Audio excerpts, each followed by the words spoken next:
Good morning. I hope everyone is fine today. I want to say thank you for inviting me to this forum to have a conversation on oral health and how it affects people living with lupus. My name is Dr. Linda Kigera. I'm a dentist. I've been practicing dentistry for the last 30 years. My specialty is what is called restorative and aesthetics in dentistry. Essentially, what we do is we try to restore function and at the same time restore aesthetics for all our patients. How did I get into dentistry? When I was younger, I was more interested in being a nurse. I was always interested in being in the healthcare profession. And because of a lack of much exposure, nursing was the only career path that I could think of at that time. But as we grew older, we got exposed now to other career options. And then at that point, I chose to become a medical doctor. As fate would have it, my older brother also chose to become a medical doctor. So I opted for a different option, still within the healthcare space. Being a dentist, I had no idea what dentistry was about, but my dad suggested it. And I've loved it. I've loved it ever since. I don't see myself being anything else other than a dentist. So I love, what I love most about dentistry is I get to interact with different people every day. I get to build relationships with people every day. We get to know many things about one another. I get to learn a lot from the people I interact with on a daily basis. So that's the one thing I really appreciate. And the fact that we get to transform people's lives in one way or the other, that is truly what I look forward to. So with that short introduction, then allow me then to start my presentation. Thank you. Processes which are likely to damage your salivary glands. So difficulty speaking, difficulty swallowing, and increased risk of many other oral health conditions. So dry mouth, always remember, xerostomia is the main problem that we encounter when it comes to systemic lupus erythematosus and the oral health. So gum disease, as I said earlier, dry mouth, get gum disease. If saliva is key to everything. Yes, inflammation it can also cause, and when you have dry mouth, you can also easily get even ulcers in the mouth because you can easily hurt yourself. You can imagine if you're trying to speak or you're trying to swallow and your mouth is dry, it's very easy to hurt yourself. So gum disease, you get ulcers, all these can really present in many different ways. And you know, gum disease, there are two types. There's the mild form, which you call gingivitis, where your gums look reddish, and then there's a more severe form that tends to affect the supporting structures of the teeth. That is the gum itself and the bone, because a tooth sits within the gum and the bone is supported by those two structures. So when the gum disease is severe, you end up getting what you call periodontitis, and that way then the teeth become loose. When the teeth become loose, also now chewing becomes even more difficult. So that is kind of what we tend to experience, dry mouth causing gum disease. Yes, so we really try to ensure that we manage the problem before, especially before it gets to the severe form, because the severe form is harder to manage. Yes, and once you get to the severe form of gum disease, then the likelihood of losing teeth is very high, because the severe one tends to cause the looseness of the teeth, as I said earlier, and of course now tooth loss. So most importantly is for us to try and make sure we try to not get, even without lupus, you can still get gum disease. And so how you take care of your teeth and your gums will ensure you don't get gum disease, because gum disease, once it gets to the severe end, it's like a chronic disease that does not go away. Okay, so as I mentioned earlier, mouth ulcers is one of the symptoms that tend to appear in the mouth because of the dryness. This is only purely because of the dryness. Dryness causes injury to your gums and to your cheeks and your lips and all that. Yeah, so of course, if you've got a soreness in your mouth, that will affect what you can't eat, you can't drink, even speaking, you're in pain. And you know, pain definitely reduces your quality of life. And then with the dry mouth also, you've got an increased risk of getting oral infections. Okay, yes, including fungal infections, most importantly fungal infections, what we call candidiasis. When you start seeing whiteness, like a white coating like on your tongue and at times on the inner parts of your cheeks, that is likely to be a fungal infection. Easy to manage, but these are possible, outcomes of having a dry mouth.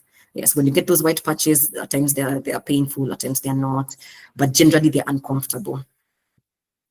So when you've got any form of immune disease condition, it tends to affect healing. For example, if you've had even a small cut, say on your tongue, the healing will take longer compared to somebody whose immune system is okay. If you've had a tooth extraction, it may take longer to heal. If you've had in any form of injury in the mouth, healing will probably take longer than expected. So here then it means there's a longer maintenance period between any dental procedure and healing. So we always monitor, and we keep monitoring to ensure as the healing, since the healing is delayed, you're also predisposed to having infections. Because the mouth is already dry, you're already predisposed to having infections with a dry mouth. So when there's delayed healing, even that probability of getting infections is also higher. So we always try to make sure we monitor someone for a period of time until they're healed, just to ensure that we don't get infections on top of the whatever it is, the healing process. Another problem we see is the side effects of medication with lupus, and especially if you're taking corticosteroids or any form of steroids or any immunosuppressants, you are definitely going to get dry mouth. There are many medications that have been linked to causing dry mouth. And dry mouth, as we said earlier, it will cause all other oral health diseases.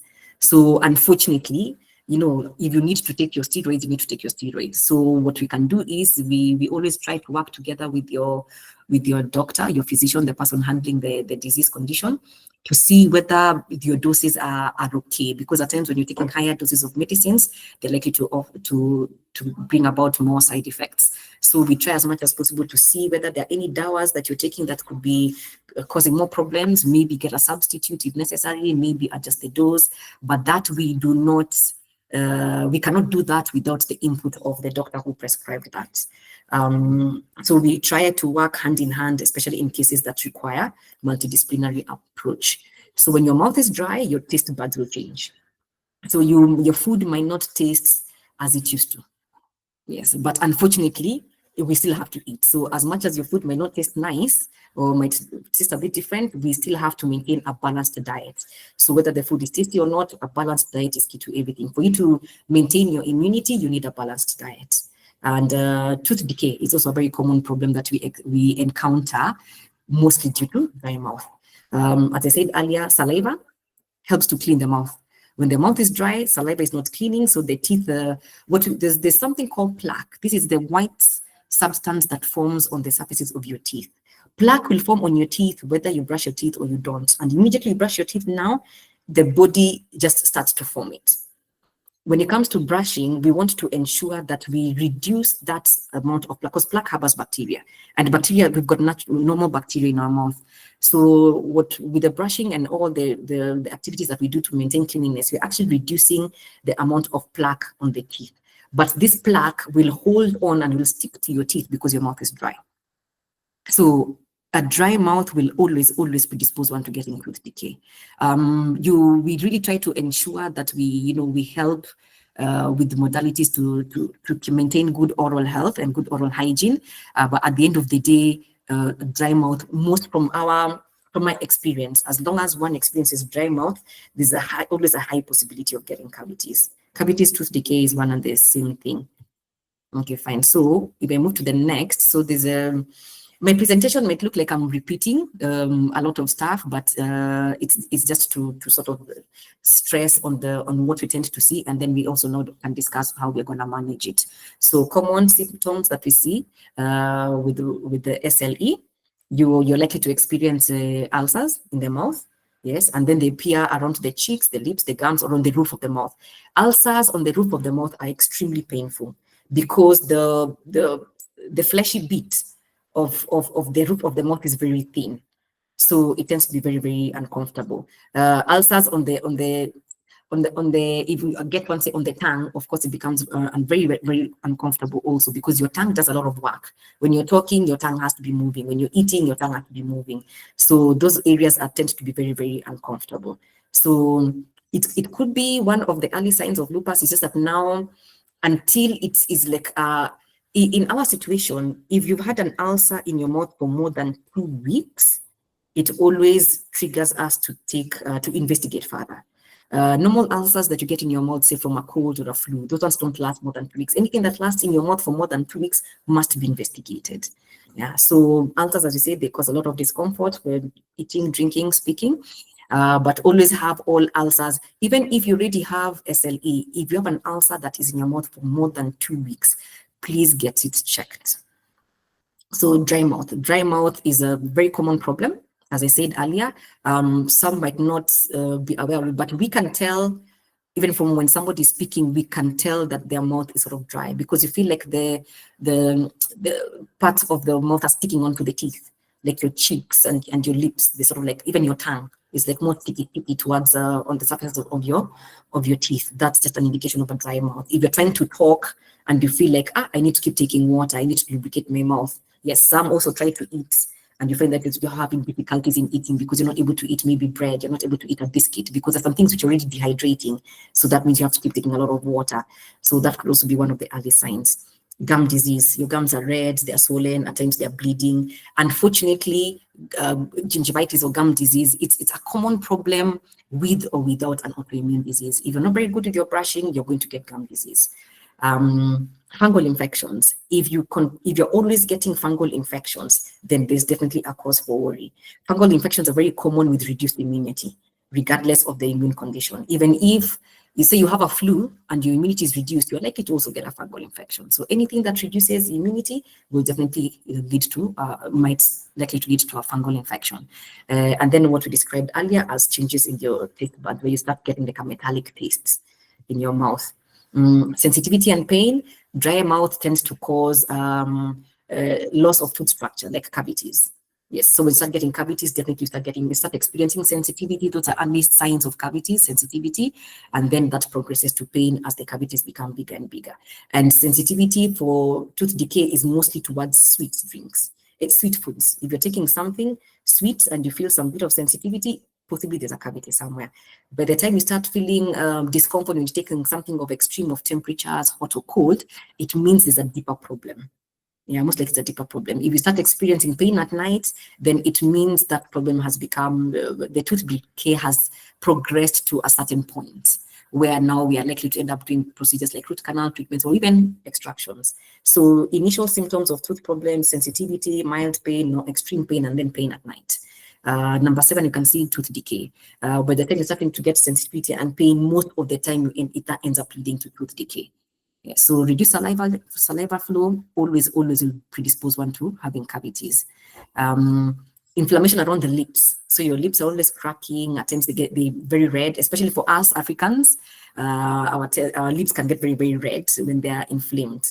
Yes, either at the middle part of the lips or even at the corners of your lips. Okay, so, and that's one of also the early signs of autoimmune diseases. Difficulty in swallowing, mostly because there's dryness of the mouth. So swallowing some liquids, especially the sugary stuff, and swallowing very dry food. If you like ndomas and gouache, that will be very difficult for you to consume if your mouth is dry.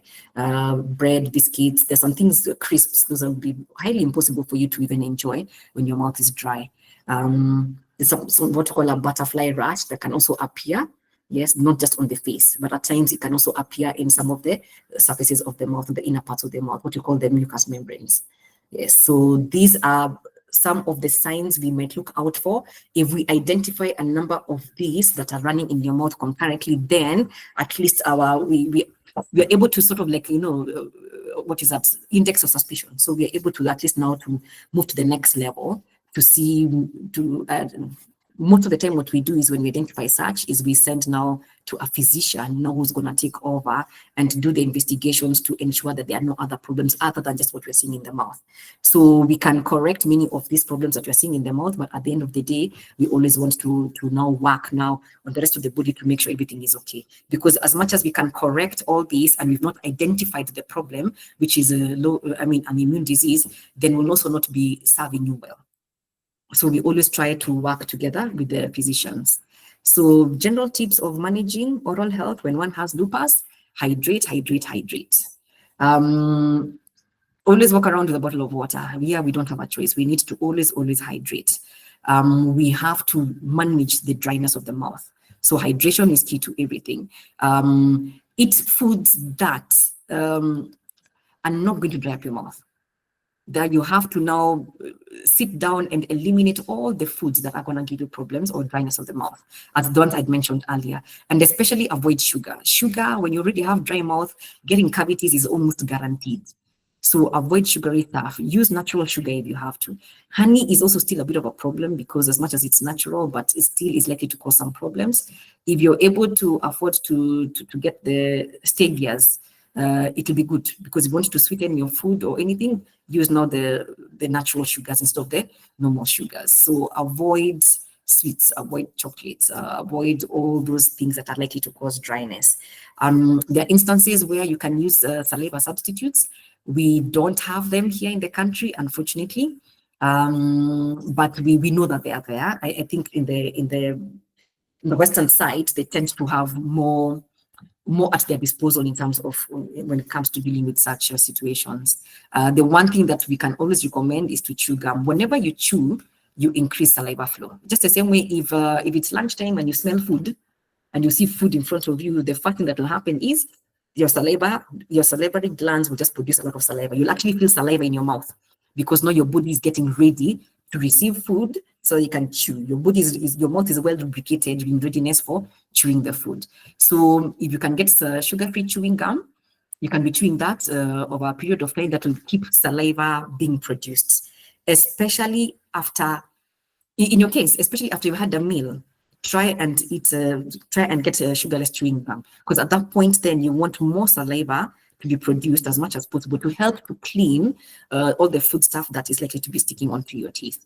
So brushing is very important. Flossing is very important. So brushing twice a day, every morning and every evening, with a soft toothbrush, because one is prone to getting gum disease and one is also prone to getting cavities. It's important you only use a soft toothbrush. And globally, actually, people do not even use medium to hard toothbrushes. It's only in sub-Saharan Africa where for some reason they sell to us hard toothbrushes. But hard toothbrushes actually cause more damage to your teeth. So with or without lupus, all of us must be using soft toothbrushes and use toothpaste that has fluoride, because it will help to repair your teeth. Fluoride helps to repair your teeth.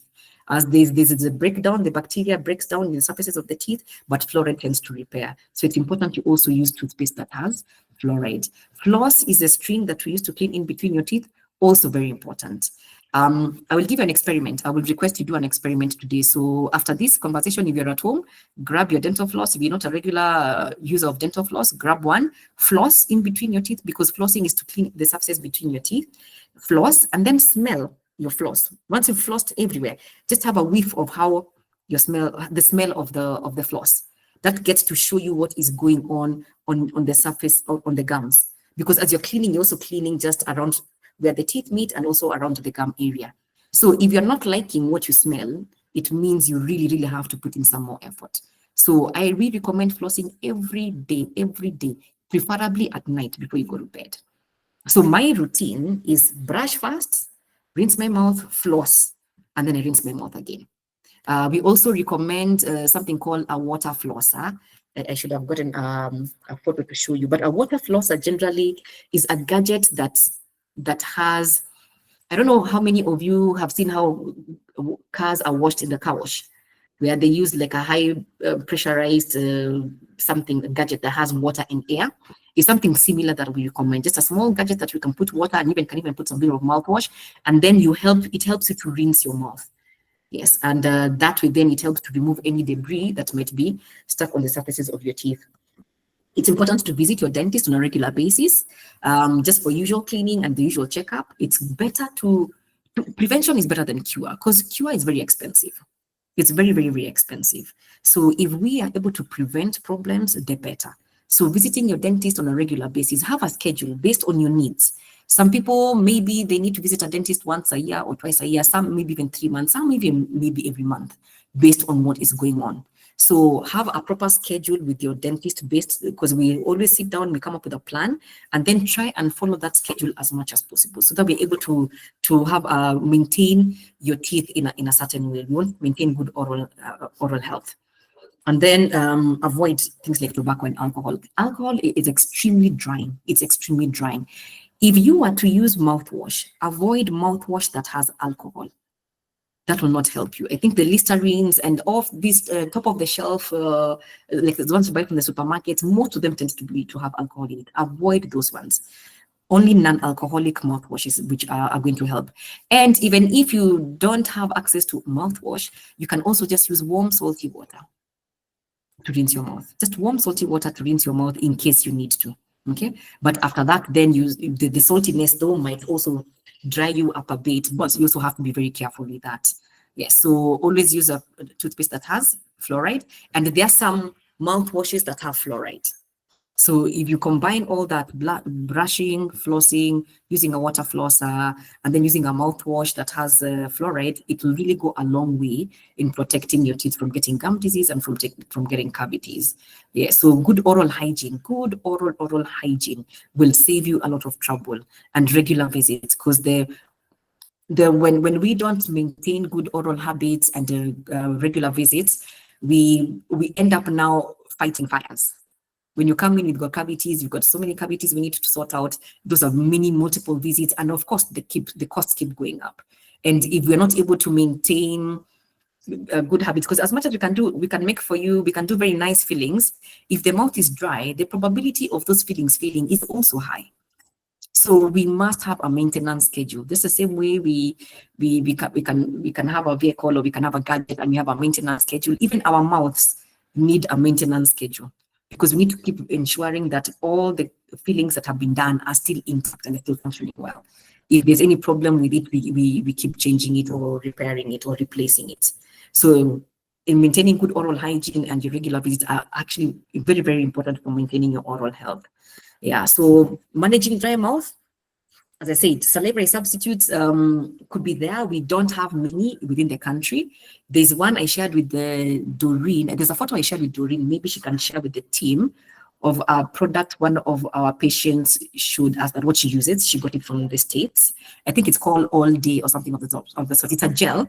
She just applies, or she puts a little gel on the surface of her tongue, and it spreads around the mouth, and then she says she's able then to speak. She's able to function better with that. So there are many different things: sprays, gels, rinses, as anything just to help to keep your mouth moist.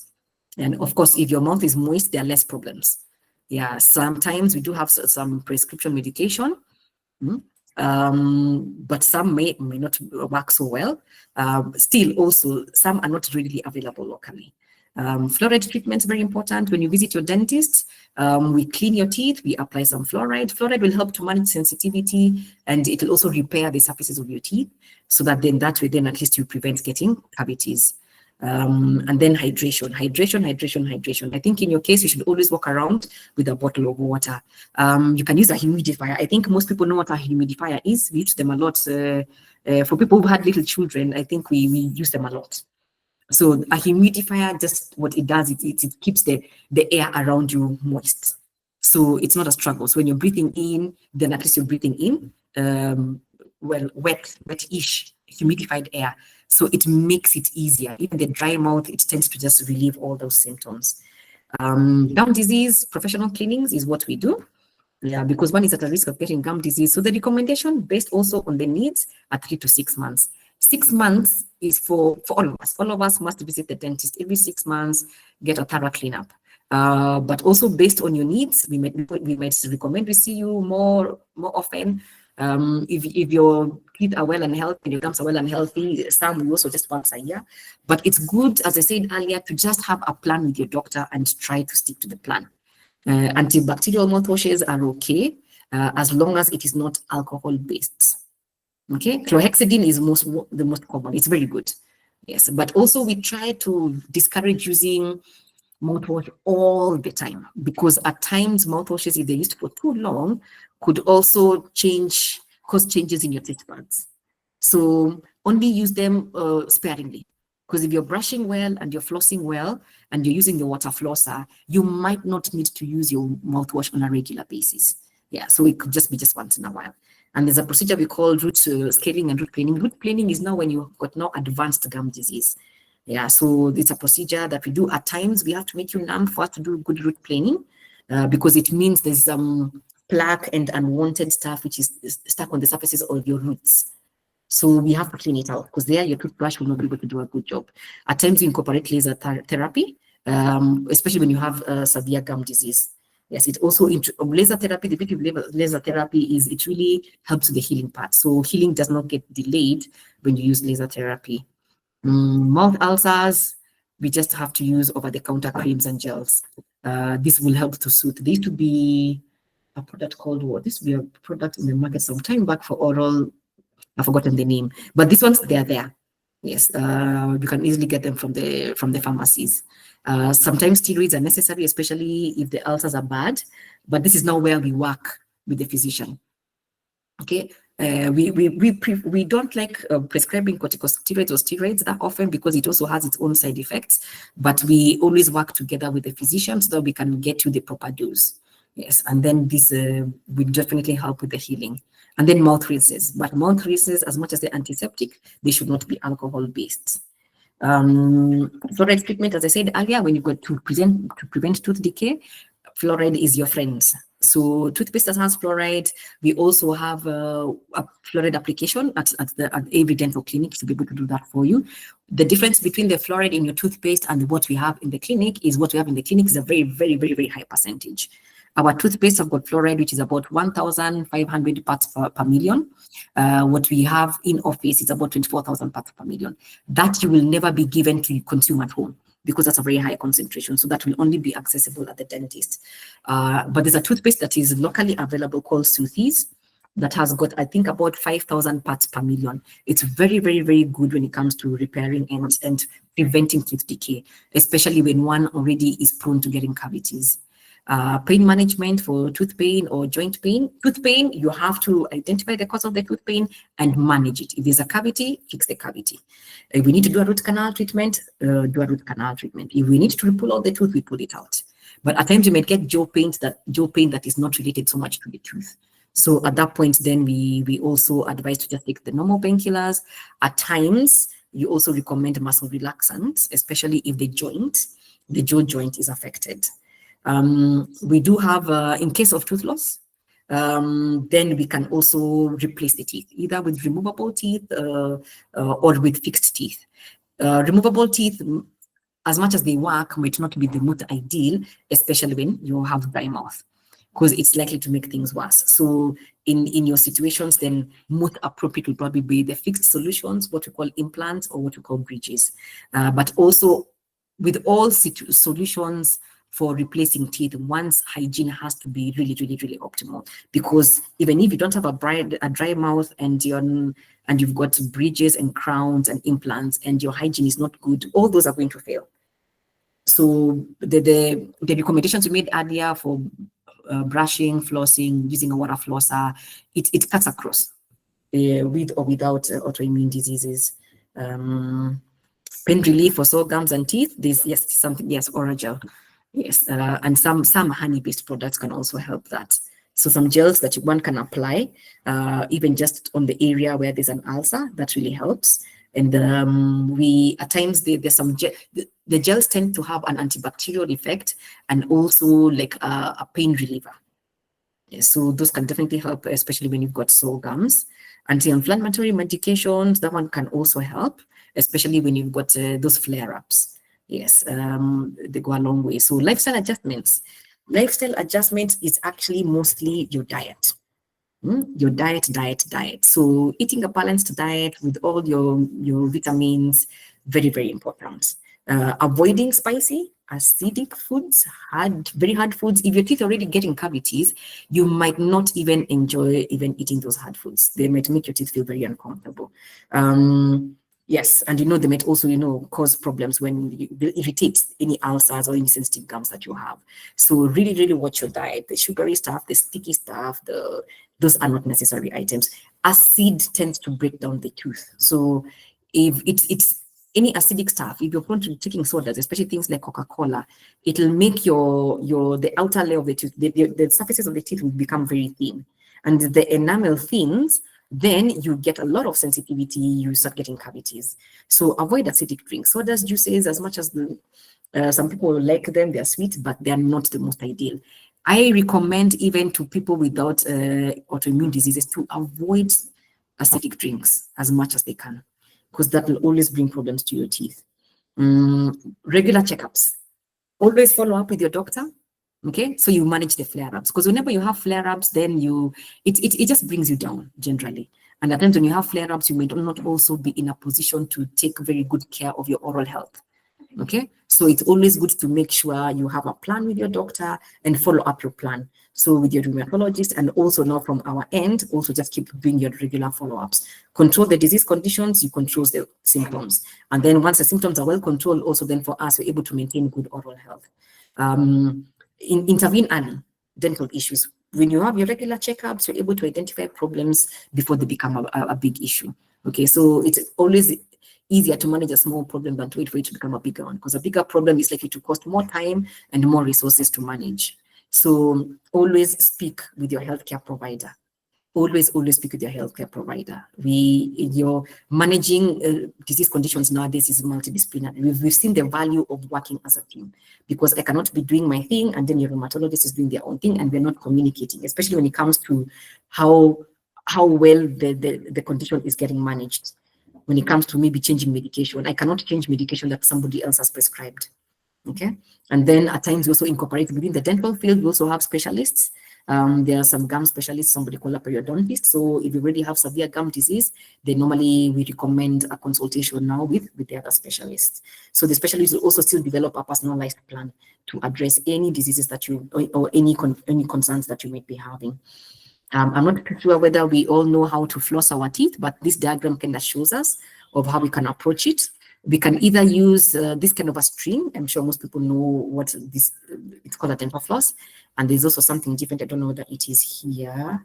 Yeah, but generally, yes, there are different types. There's a string and there's something called a floss pick that might be easier and it's portable. But generally, it's just to make sure you insert the string. And the string must, you see this area? It must curve against the surface of the teeth. Don't just insert the floss between the teeth and hurt your gums. It must wrap around the surface of the tooth, because it actually goes in between the tooth and the gum, because that is where you find a lot of plaque hiding. So clean one side, clean the other side, remove it, go to the other side, clean the same way. Back and forth, back and forth. Do that every night and your gums will love you for it. Okay? Soft toothbrushes are must. Do not use hard toothbrushes. There's also something called an interdental brush. This little brush. Toothpicks are not recommended in dentistry. For good oral health practices, toothpicks should be avoided. It's only when you've gone somewhere and you've eaten some yam and you feel like it's very uncomfortable, yes. But for day-to-day care, toothpick is not recommended. So whatever I'm pointing at here is what we'll call it an interdental brush. So instead of a toothpick, you use this brush. You just slowly insert it. Where you will insert a toothpick, you insert it the same place, and it will actually go all the way to the other end. And then you pull it out. We try not to brush. We don't brush these surfaces. We just insert the brush in and out. You go to the next place, in and out. The next one, in and out. If you end up agitating this place too much, it will cause more trouble. So you also have to be very, very careful. They come in different sizes. We always recommend starting with the smallest size, but your dentist will always guide you, because we're able to then measure how big that space is, and then we recommend an appropriately sized interdental brush. So how you brush your teeth is, as you can see here, once you have your toothbrush, you can actually angulate it 45 degrees towards your gum. There's a space between your gum and your tooth, so always angulate it 45 degrees towards your gum, and then brush with the short circular strokes. Okay, gentle motion, not left and right. Avoid left, right, left, right. This one will cause more trouble. So short circular strokes going around your teeth, short circular strokes. And then at times you can scoop out from around your gums, scooping out low. From around your gums, you scoop out. You can also do that. But if you use the short circular strokes, you might not even need to do the scoops. But towards the back of your mouth, where it's hard to reach, then the scooping can work. Make sure you clean every surface of every tooth. You've got the chewing surfaces, You've got the surfaces next to the cheeks. You've got the surfaces next to the tongue. And then you've got the surfaces in between. So in between, that one you clean with dental floss. And then you can use gels. You can use gels to help, just help with the mouth sores or, gums which are uncomfortable. They really do help a lot, as long as they're what? They're alcohol free. So that is how we really take good care of our teeth, because prevention is better than cure, we said earlier. So you really have to go out of your way to protect your teeth and your mouth from getting problems, because oral health, as Doreen will tell you, it can be expensive. Generally, oral health globally is expensive. Treatments are expensive, and you can get treatments from anywhere. Oral health, you can get treatments either from government facilities, most, at least within Nairobi, tend to be able to offer the basic dental services, or in private clinics. Most importantly is just secure yourself a place where you're comfortable and do your regular follow-ups with the dentist. And you can also discuss with your terms of your treatment plans and the durations of treatments, your costing, all those you can always sit down and discuss with your doctor. And I think that is all to say. Yes. Over to you, Hilary. Asante sana daktari. That was a very comprehensive presentation. Thank you for taking us through that. Most welcome. So I was even by myself had taken a few notes, a few questions. Yes. Because I know you had mentioned like you're very specific about the not using any mouthwash with alcohol. Yes. I was remembering there was this mouthwash called Betadine. Betadine is a good mouthwash.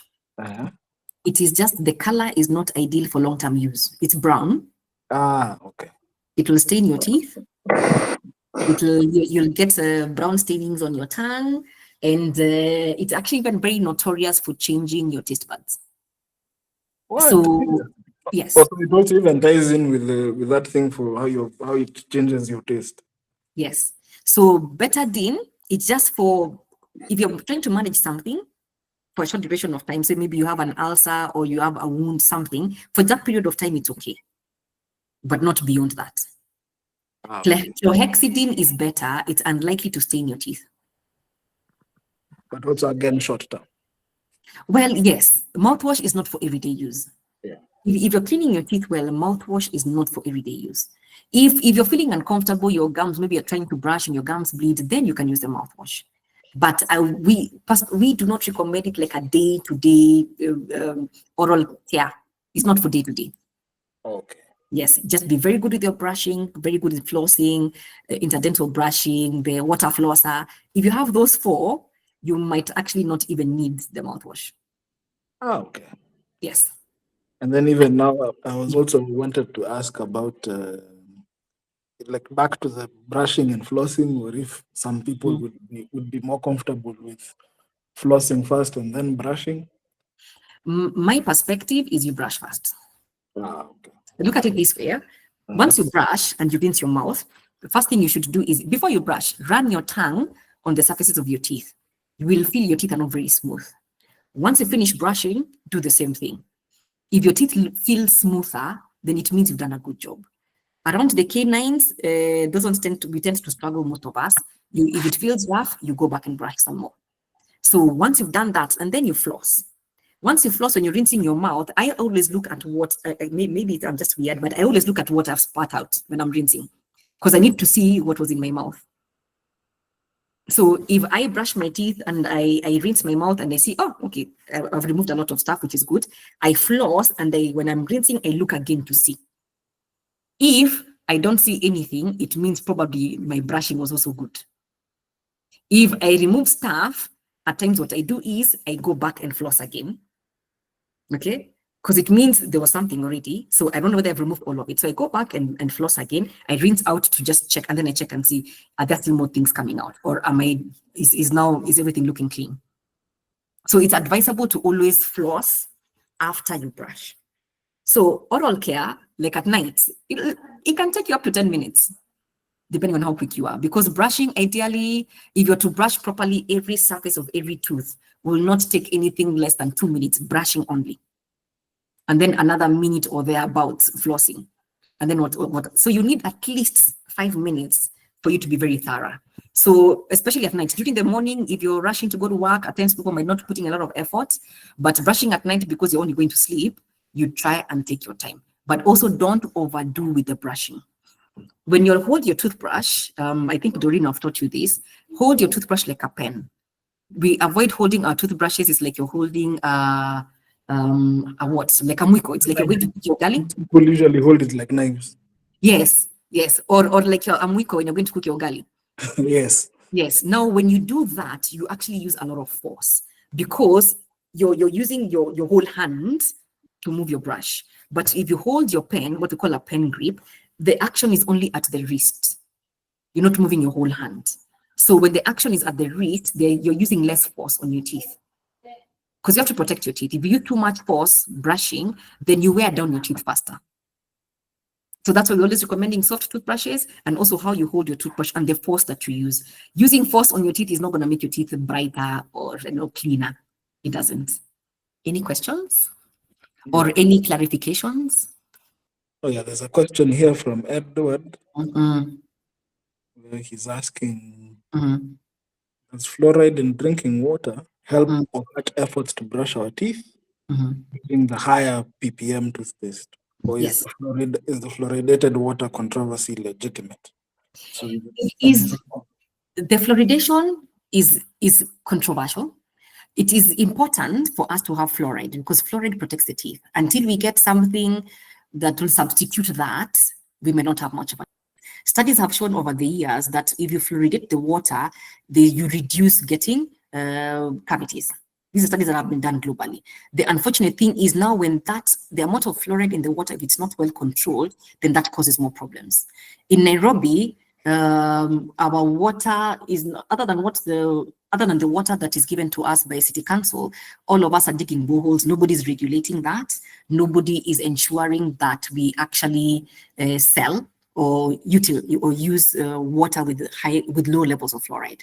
So if you are to test most of our waters in Nairobi, especially if you're using water from a borehole, you're likely to find there's a high fluoride content. So if the fluoride content in the water is too high, then for sure you're likely to get problems. For a growing child, 0 to 8 years, it will affect the teeth. That's why you end up seeing people with brown teeth. Yes, and it's a condition that is not reversible. Also, if you have too much fluoride in the water, it affects our bones. As you're growing older, we start getting joint stiffness. So too much fluoride in the water is not good. Just enough, if it's just enough, it can help. Fluoride in toothpaste, now fluoride in the toothpaste, once your teeth are already formed and you're an adult, even if you take fluoridated water, it will not affect your teeth. It will affect your bones, but not your teeth, because your teeth are already fully formed. But now for us to prevent the breakdown of the teeth, which are already in your mouth, that's why we're recommending toothpaste with fluoride. But fluoride is still controversial in many places. I know there's a friend of mine who lives in Germany. In Germany, they do not use toothpaste that has fluoride. But when she came in for her visit and we cleaned her teeth became super sensitive. And it took a while for her teeth to actually repair. They do repair, but it took a while for the teeth to repair. So until we get up, there was a toothpaste that came out in the market that has something called hydroxyapatite, because our teeth are made of crystals called hydroxyapatite. But it comes and goes. I think we only saw it once during a conference and then it disappeared. I think it was developed by some Japanese. So that would be a proper substitute. The only thing is it's just disappeared. Yeah. So for now, we might not have much of a choice, but to use toothpaste that has fluoride because it's going to protect our teeth. And for diabetics, staining on the teeth, all our teeth will stain to some point because of wear and tear. All our teeth, as we're growing older, our teeth become yellower. If you're prone to taking medications, then definitely your teeth are likely to become yellower. If you overbrush your teeth and you wear down your teeth, now you expose the inner layer of the tooth, which is yellower. It'll also stain. People who take black coffee, black tea tend to get yellow teeth. People who take a lot of cheese, people who take lots of fried foods, you tend to stain your teeth. Yes, stained teeth can also be fixed. If it's just stained teeth without cavities and without gum disease, you can actually whiten your teeth, so they can get them back to looking white. I hope that answers you, Edward. Any other question? Yeah, we can get more questions in the chat if people are ready. Sorry, I have a question. Yes. Sorry to interrupt. I have a question. Now, for parents with children who have lupus, how would you advise them, especially if their child now has ulcers in the mouth or has general problems within their mouth? How can we take care of the mouth of our children when they have lupus? What is the best way? Well, the care doesn't change so much. Now, depending on the age of the child and the symptoms, we try first of all to make sure one is not in pain. If we can manage the pain, then we can actually manage all the other problems. For the younger children, if brushing is a challenge, we recommend using a clean cloth. You can get like maybe cotton or gauze, as long as it is clean. Apply a little toothpaste and then help to just to clean the teeth. It's the same thing we recommend for very small babies before they're able to utilize a toothbrush. So you can also just use a clean cloth, and then you can also incorporate mouthwashes, especially when there's a flare-up. You can also incorporate mouthwashes. But now with the children, depending on also how young they are, if they're not in a position to rinse and gargle and spit out, then you don't give them mouthwash to rinse with. So that's the point now where you can now put some mouthwash on a clean cloth or a cotton or gauze, and then just help to clean the gums gently. That's how then we help them out. And just watch the diet. Watch the diet for that child.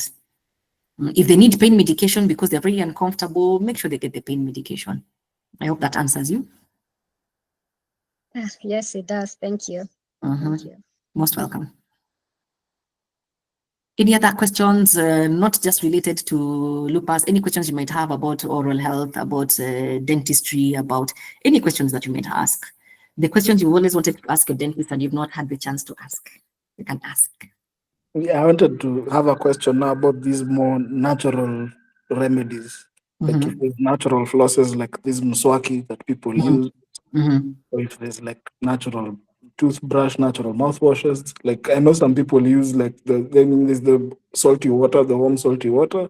Other people try and chew like mwarobaini. Yeah. Or there's also a question from Mark here. We can also add. Tooth sensitivity. Tooth sensitivity, first thing is to identify the cause of the sensitivity. Once you identify the cause, then you can manage it. Most common cause of tooth sensitivity is cavities. So that is where we have to come in. We do an examination, attempt to take x-rays. If you have cavities, we sort out the cavities. If you're prone to taking acidic drinks, you wear down your teeth and then you expose now your teeth to sensitivity.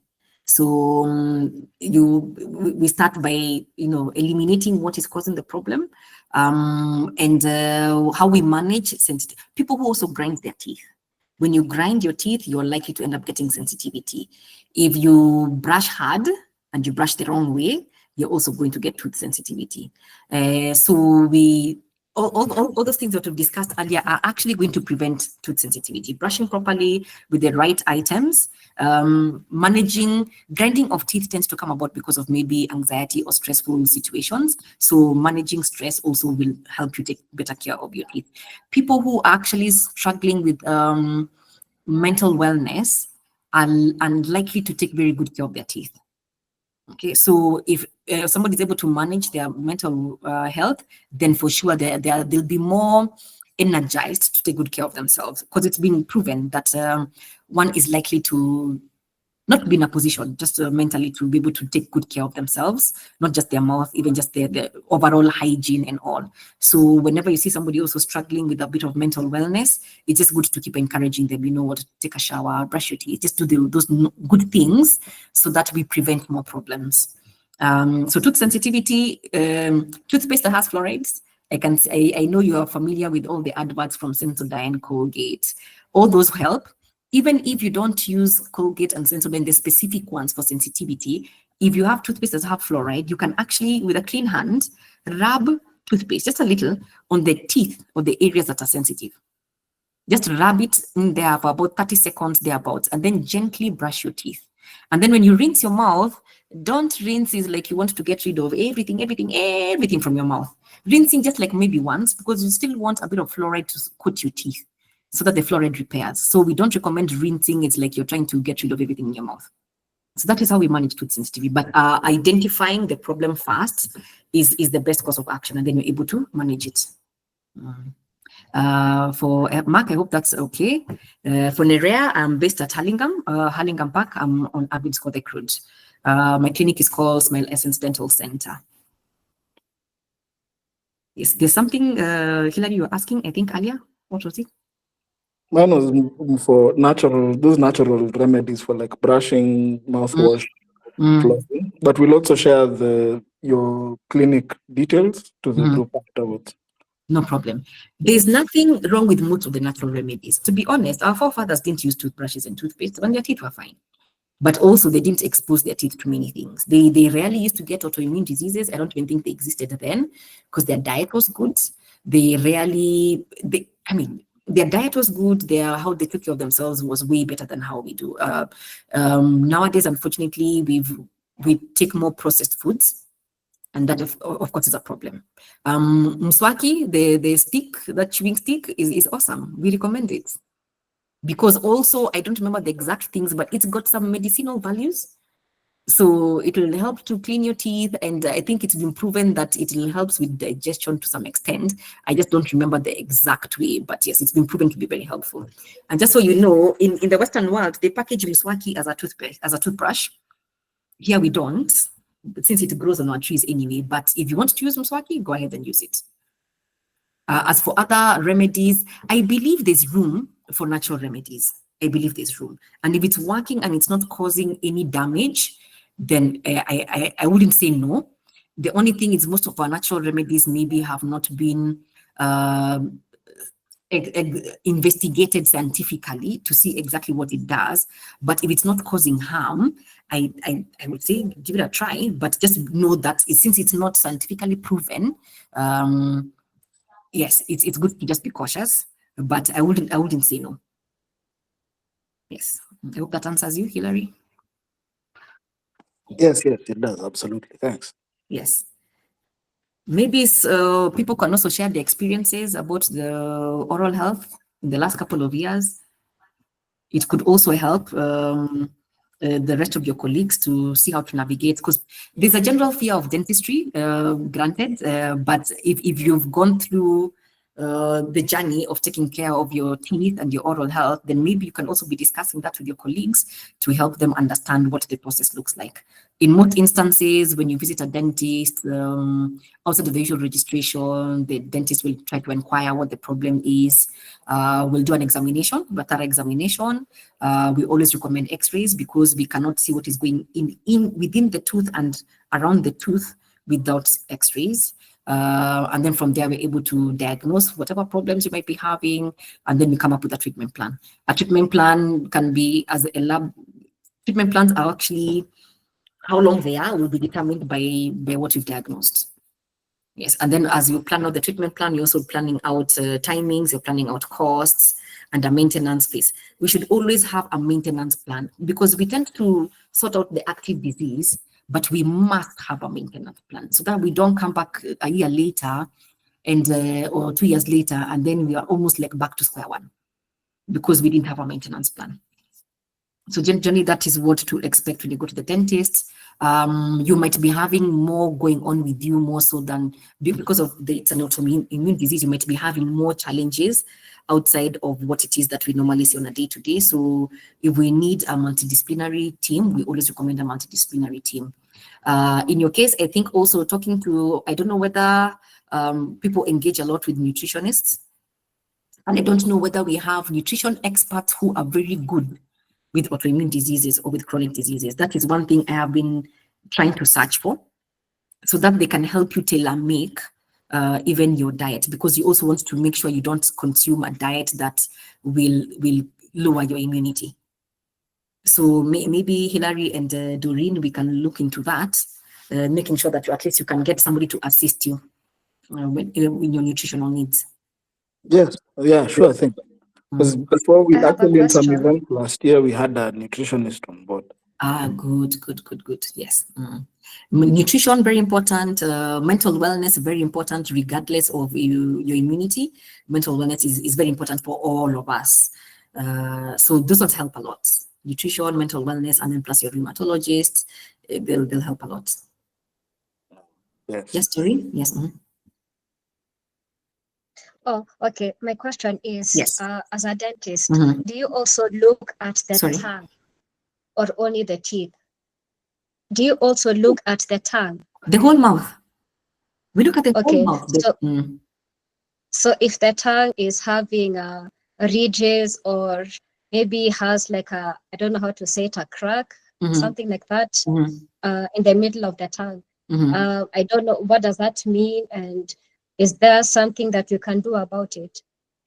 If there's like like what we call them fissures, those ones are, how do I put it? Some are inborn. Some are inborn. Some could be disease condition, but rarely. Most of the time it tends to be inborn. So the problem with those fissures, because they're like those cracks, if you're not cleaning so well, they'll harbor bacteria, and then you're likely to get now inflammation. Yes, so there's even something called a geographical tongue, where you find patches of white. It's like, just, you see how the map of the world is, you just like patches of white that forms like a map that tends to migrate from one corner to the other. Those ones are also something that one is born with. And in such situations, you just avoid spicy foods, and well, you tend to be okay. For the tongue, for you to know that your tongue is healthy, it just needs to look nice and pink. If it's whitish, it means maybe you're not clean. You also have to clean your tongue. Sorry, I didn't mention this. You also have to clean your tongue. You don't necessarily have to get a tongue scraper, because that's adding additional costs. But even with just your normal toothbrush, you can actually clean your tongue. If your tongue is looking whitish and they're trying to clean it and it's not going away, it could be a fungal infection. So at that point, taking an antifungal will be ideal, but please get a diagnosis fast, or just using a mouthwash, that will also help. But if you've had like a flu, most people who have a flu tend to have a white tongue. So also you don't have to worry. Say if you have a homa and you're seeing many weird things, once the homa goes away, some things just tend to resolve. So also take care of your tongue. So for dentists, we look at everything. We also look out for joint pains, because there are people who struggle with joint pains because of clenching their teeth or grinding their teeth or trauma. So, and we also work together. We also look down your throat, because if, say, your tonsils or your adenoids are enlarged, then you end up breathing with your mouth. Breathing with your mouth will cause more dryness. So whenever you have a flu and you start breathing with your mouth will always be dry. Yes, and of course, we know when your mouth gets dry, then it counts, of course, it exacerbates all the other disease conditions in the mouth. So we look at everything.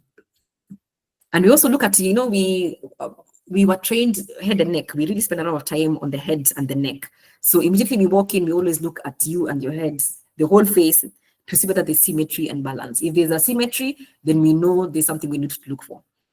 So, because if you have a swelling on your face, I can't just go into your mouth to start checking. I need to first understand, so where is this swelling coming from?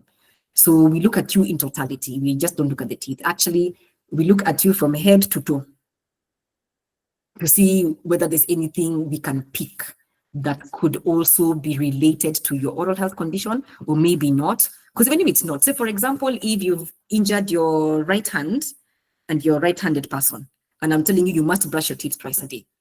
How have I helped you if you're not in a position to even hold your toothbrush well? So at that point, then I need to have a different discussion on how then to help you in your brushing care. So we look at you in totality. Yes, somebody has a sweet tooth, Edward. Yes, I also have a sweet tooth. I love chocolate. I believe life has to be enjoyed. So if you eat your chocolate, please don't do it every day. Don't eat a chocolate today, tomorrow, the day after, and that will not help you. Pick a day, eat your small bar of chocolate, brush your teeth well, because you cannot also deny yourself the little pleasures in life. So I don't like dark chocolate. I prefer milk chocolate.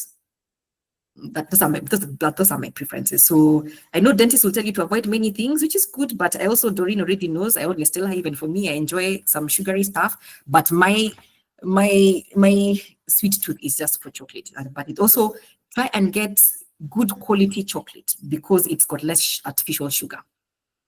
Most of the local chocolates that we have, the dairy lands, the dairy milk, it tends to have artificial sugar, so that one might not help you so much. So if you really want to indulge, get the good quality, because then you also don't need to eat a lot. So just eat a little bar, store the rest. The best way to store your chocolate, if you just want to eat pole over a period of time, is put it in your freezer. Yeah, but also your brushing has to be good. You have to also take a lot of water, even as much as you'll be enjoying your chocolate. So yes, usijinyime sana, but in moderation. Any other question, Doreen and team? I have a question again about the tongue. You talked about fissure, right? On the Yes. tongue. Okay. Yes. So if you have this kind of situation, can you kiss somebody if you are in a relationship? Well, kissing is good. It improves muscle function. Okay. Kissing is good. You see, thing is, as long as your mouth is healthy, you didn't worry. You see, thing is, if you have fissures, you just clean.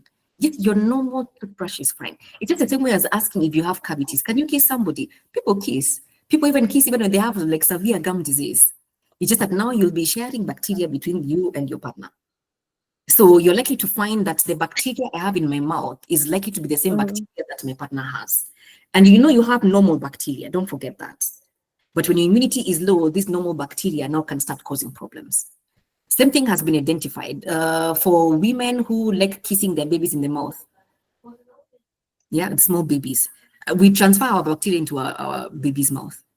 I think in the olden days, Mama Doreen, if you're on this call, our mothers used to put a potato in their mouth, it softens its saliva, and then they mash it, and then they put it in the baby's mouth. We're just transferring bacteria. But as long as your mouth is clean, because we have normal bacteria, don't worry about kissing. If you don't have like a viral infection, you see, like when you have a homa, that's a viral infection. At that time, you avoid kissing because that is easily transmittable. Yes, but the rest, just brush, normal, floss. If you really want to kiss somebody, you can go rinse with some mouthwash, and then you go do your kissing, and then yes, life goes on. Yes. So for Nerea, I think you done something. Kissing, for example. Sorry. What about dry mouth and kissing? Well, you see, that's a challenge. That's a very big challenge. It limits you because if your mouth is dry, it's very hard to even enjoy the kiss. So you try to. Those are limitations you have to work with. Because really, there's no other way to go around it. If you're able to use the saliva substitutes, the gels and the sprays, well and good, it'll help. But that means you also have to keep lubricating, keep drinking your water. There'll always be limitations in some activities. So for Nerea, I will try and get for you all the medications that can help with production of saliva. The only thing I need to see is what is available locally first, because it really makes sense for me to give you a list and then you can't also access it. So give me, Doreen, if you don't mind, reminding me by Monday. I will have shared a list because I also need to do a bit of research to see what is available locally. And then whatever anyone else can find out there, I can recommend. So Doreen will be able to share with you the list. Okay, so if we don't have any more questions, I need to go back to work. Saturdays are busy days for us, but I'm grateful that we have for this opportunity. Yes, somebody has raised their hand. What do I do? Let me see. So you can maybe either chat or type this question. Yes, Tony. Tony has raised his hand. Yeah, it's Tony. Yes. Sorry, I've gone mute a bit. Yes. Hello? Yes, Tony, I can hear you. I'm sorry, I'd gone mute. Okay. There is a disturbing question here. Ask, please. Yes, you are talking about the dental. There is a problem with those who have whose teeth are so close to one another. Yes. With little space or no space between them. How can they dental floss, or is there any remedy to that? Okay, good. That's a good question. So there's some people who've got very tight contacts. We call them contacts. They're very tight contacts. Flosses can come also in different thickness. Yeah. There's a type in the market we have something called dental tape, and then we've got the floss itself. But there's some which I think Oral B might be having a variety of thickness. So you try and get the thinnest that can possibly go in. And then there are some which which are coated like with the wax. Actually, most of them are coated, but there's some, I think it was Oral B, that used to have very, very good floss that was nicely coated. So it sort of helps to glide it, to glide the floss between the teeth. Yes. All in all, you should be able to. If you struggle, you can actually pop in. Any one of you can pop in. We teach you. We go through the hygiene process. Any one of you, this is at no fee at all. You can pop into my office. We can just have a nice, good session on how to brush, floss, everything you need to do. Because at the end of the day, prevention is better than cure. Some might be struggling with flossing because they're not used to doing it. Before I started flossing my teeth every day, I really struggled. But once you make it a daily routine, it's effortless. Okay. So Doreen can organize whenever you guys want to pop in. Just call my office. We book a schedule at a time. We go through it. We'll just need about not more than 30 minutes to just discuss. And if you want us to even do it like for a group, we can organize a date with all of you at my office. Okay, thank you. You're most welcome. Okay, so I'll take it like there are no other burning questions or concerns, but feel free to still reach out to me. Hilary and Doreen, you can share my number. You can reach out to me via call, text, WhatsApp, whichever way, so that in case you ever have any questions on your oral health, today, tomorrow, next year, feel free to just reach out and ask. We are here to in this life, we have to live this, we go through this journey together. So, and Doreen already knows my doors are always open. You can always reach out to me to ask me any question. Even if you're not my patient, I am always willing to have conversations. So don't feel shy. Thank you. Thank you very much, Daktari. This was a very instructional, very eye-opening presentation. And thank you also for the invitation to come to the clinic for the flossing and dental care consultation. You're most welcome. Actually, following that, we wanted to share a link for a form where we'll be able to now get the information for now the people in our community, so that now when we have now this such kind of information for like now the medicine and whatnot, we'll be able to share now the group. So we want to post now that link in the chat here, hopefully, and we'll also post it in the WhatsApp group so that now people will be able to join there. You just kindly give us now that information. We'll be able now to get back to you on now this and other events as well. So we'll be able to now even do that. The group invite, as you said, the group date, we'll now see whether we can organize now that. No problem. Yes. And I'm ready and open to support you in all your other ventures. Even if it's not touching on oral health, we are here to support. We like supporting activities that are humanitarian, for lack of a better words. Yes, because man is not an island where I can assist in one way or the other. I will assist. Asante sana. So asante sana. So thank you so much for your time, Hilary and the team. I don't know whether the program is still ongoing, but I beg to be excused so that I can continue with my day at the office, if that is okay with everyone. No, you are for sure excused. Yes. Okay, just wanted at least to draw attention to we've posted the link at least for the mailing list. Yes, I can see this. Yes, I've seen it. So if you guys will be able to at least join the link, join the list, answer a few questions, and then we'll be able now to go from there. Okay, that is really good. Thank you very much for the presentation. We really appreciate, and we're looking forward to now working with you forward from here. Thank you very much for allowing me to have this conversation with you. So I'm looking forward to future endeavors. Thank you, Mubarikiwe sana. Okay, have a lovely weekend. Have a lovely long weekend. You too. Have a lovely long weekend as well. Okay, thank you and have a good day. Bye. So, yes, now for the rest of the group, asanteni sana for your time today, even for your questions. A lot of them also were assisting the community at large with this information. So yes, kindly join. You can join our mailing list.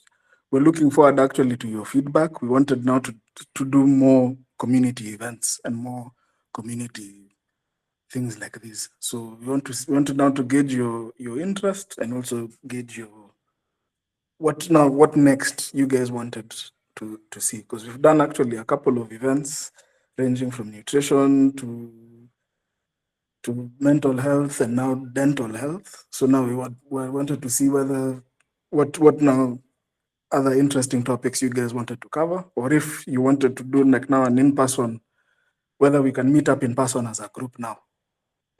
So yes, karibuni, join the mailing list, even join the WhatsApp group. You're very free to communicate with us at any time on those groups. Before you go, yes, Dr. Linda has also shared her details. We've shared her number on the chat. So if anybody wanted to get in touch with her directly, you're free to get in touch with the clinic from there. But other than that, thank you for your day. I guess we are free to release you guys for the day. Thank you for supporting us. Have a wonderful day and a long weekend. Thank you, Boniface. Thank you, Oscar, for joining our event. Our mailing list has been put in the chat. Please make sure to fill it in. Thank you. And also the number for Dr. Linda Kigera. Thanks.